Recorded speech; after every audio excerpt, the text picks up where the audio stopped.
अस्सलाम वालेकुम students, welcome to maths with Tayyaba. मेरा नाम तैयबा हशमत है और इस चैनल पर हम 10th क्लास के मैथ को स्टेप बाय स्टेप और इस आसान तरीके से सीखेंगे। So let's start our maths journey together. जी तो स्टूडेंट्स, आज हम स्टार्ट करेंगे एक्सरसाइज 1.1 के क्वेश्चन नंबर 3 को। Find the values of X and Y. जी तो ये देखिए 2x + 5 + y - 3 आयोटा, एक कॉम्प्लेक्स नंबर ये है, इक्वल टू है 1 + 2 आयोटा। तो स्टूडेंट्स हमारे पास क्या होता है कि रियल नंबर जो होता है वो रियल नंबर के बराबर होता है, जो इमेजिनरी नंबर होता है वो इमेजिनरी नंबर के इक्वल होगा। तो हमने इसको क्या कर लेना है, 2x + 5 रियल नंबर को हम लिख देंगे रियल नंबर के बराबर इक्वल टू 1, और इमेजिनरी पार्ट को हम लिख देंगे इमेजिनरी पार्ट के बराबर y - 3 iota equal to 2 iota. Iota से आयोटा कैंसिल हो जाएगा, या आप स्टार्टिंग में भी ना लिखें तो भी आपके पास ओके है। हमें x की वैल्यू चाहिए, प्लस का 5 है, दूसरी साइड पे जाकर ये -5 हो जाएगा, हमारे पास ये वैल्यू आ जाएगी -4। 2x equal to -4। x की वैल्यू चाहिए, 2 इधर मल्टीप्लाई हो रहा है, दूसरी साइड पे जाकर ये डिवाइड हो जाएगा, तो -4/2 आ जाएगा। 2 2 ज़ार 4, तो x इक्वल टू -2। हम इसकी दूसरी साइड पे चले जाएंगे, इमेजिनरी पार्ट वाली साइड पे। x की वैल्यू हमने फाइंड आउट कर ली है, अब y की वैल्यू करेंगे तो आपके पास क्या है, y - 3 इक्वल टू 2, -3 है, दूसरी साइड पे जाएगा प्लस का 3 हो जाएगा, तो y की वैल्यू हमारे पास कितनी आ जाएगी, 5।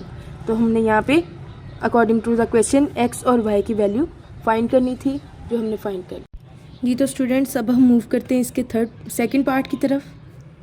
3x + 2 - 4 - y iota equal to 5 + 3 iota.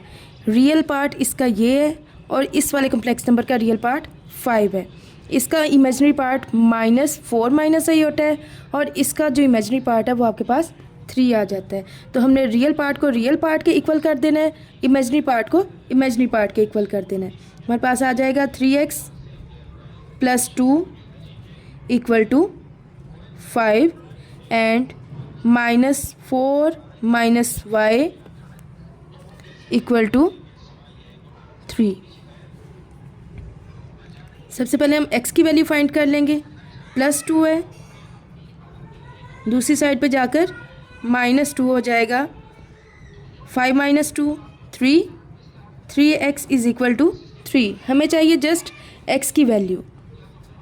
3 इधर मल्टीप्लाई हो रहा है, दूसरी साइड पे जाकर डिवाइड हो जाएगा, तो 3/3 that is equal to x is equal to 1। अब हम जाते हैं इमेजिनरी पार्ट की तरफ। माइनस के साथ पहले मल्टीप्लाई हो जाएगा, ये -4 + y इक्वल टू 3। हमें चाहिए y की वैल्यू, यहाँ पे -4 है, -4 दूसरी साइड पे आएगा तो ये प्लस का 4 हो जाएगा, 3 + 4, तो y की वैल्यू हमारे पास आ जाएगी 3 + 4 7। जी तो स्टूडेंट्स, अब हम चलेंगे इसके थर्ड पार्ट की तरफ। That is 2 + iota into x + 1 - 2 iota into y equal to 3 + 4 iota.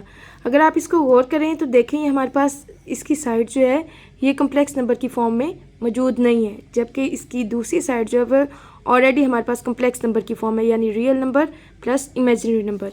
इसको हमने सबसे पहले क्या कर लेना है, सिंप्लीफाई कर लेना है, ताकि हम क्या कर सकें, इसको कम्प्लेक्स नंबर हम बनाएंगे।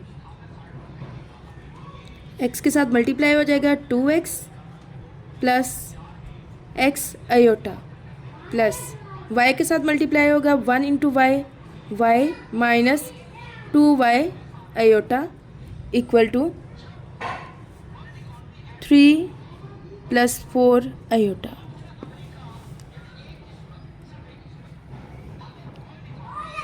रियल नंबर को एक ब्रैकेट में कर लेंगे, 2x + y, और इमेजिनरी पार्ट्स जो हैं इनको हम एक साइड पे कर लेंगे, that is x - 2y iota मैंने इसमें कॉमन ले लिया, equal to 3 + 4 iota. Real part को रियल पार्ट के इक्वल रख लेंगे, 2x + y equal to 3। Imaginary part को इमेजिनरी पार्ट के इक्वल रख लेंगे, x - 2y इक्वल टू 4। अब ये हमारे पास आप देखिए लीनियर इक्वेशंस की फॉर्म में है, जो कि x और y में है। हमने क्या करना है, किसी एक में से x की वैल्यू जो है वो हमने इमेजिन कर लेनी है और उसको दूसरी वाली इक्वेशन में पुट कर देना है। इसको मैं इक्वेशन 1 का नेम दे देती हूँ, इसको इक्वेशन 2 का। यहाँ से x की वैल्यू हम इजीली फाइंड आउट कर सकते हैं, -2 है, दूसरी साइड पे जाएगी तो ये हमारे पास क्या हो जाएगा, 4 + 2y, यानी x की वैल्यू हमारे पास कितनी आ गई, 4 + 2y। अब ये x की वैल्यू हम इक्वेशन 1 में पुट कर देंगे, put x equal to 4 + 2y,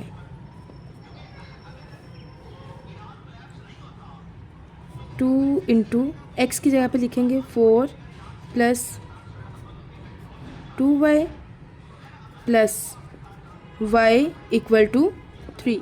2 से मल्टीप्लाई कर देंगे, 2 4 ज़ार 8 प्लस 2 2 ज़ार 4y plus y equal to 3। y वाली वैल्यूज़ आपस में ऐड हो जाएंगी, प्लस का 8 है दूसरी साइड पे जाएगा, माइनस का 8 हो जाएगा, ये बन जाएगा 5y equal to 3 - 8 that is equal to -5। 5y equal to -5। हमें चाहिए y की वैल्यू, 5 इधर मल्टीप्लाई हो रहा है, दूसरी साइड पे जाके ये डिवाइड हो जाएगा, तो -5/5 एंड y इक्वल टू -1। अब y की वैल्यू हमारे पास आ गई है, जो हमने x की वैल्यू फाइंड आउट की थी इसके अंदर हम क्या कर देंगे, y की वैल्यू लिख देंगे। तो x is equal to put y equal to -1, 4 + 2 y की जगह पे -1 लिख देंगे, तो x इक्वल टू 4 ± -2, तो x इक्वल टू आपके पास आ जाएगा 2।